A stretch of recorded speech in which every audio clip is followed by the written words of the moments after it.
Komisi B DPRD Provinsi Sulawesi Selatan memanggil Dinas Peternakan dan Kesehatan Hewan Provinsi Sulawesi Selatan dalam rapat kerja yang digelar pada Rabu siang. Pemanggilan tersebut disebabkan oleh banyaknya kegiatan pengadaan ternak yang tidak terrealisasi pada tahun 2021.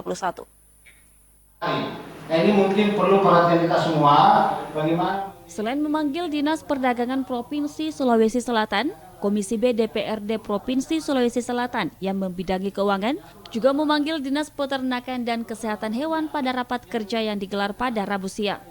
Pemanggilan tersebut terkait banyaknya kegiatan pengadaan ternak yang tidak terrealisasi pada tahun 2021. Salah satunya adalah pengadaan ternak sapi yang ditargetkan terrealisasi sebanyak 1.460, namun yang terrealisasi hanya sebesar 223.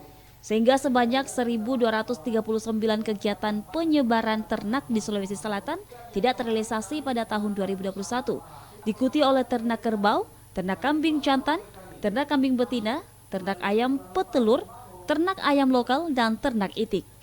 Tidak terrealisasinya kegiatan penyebaran ternak tersebut dikarenakan oleh beberapa faktor.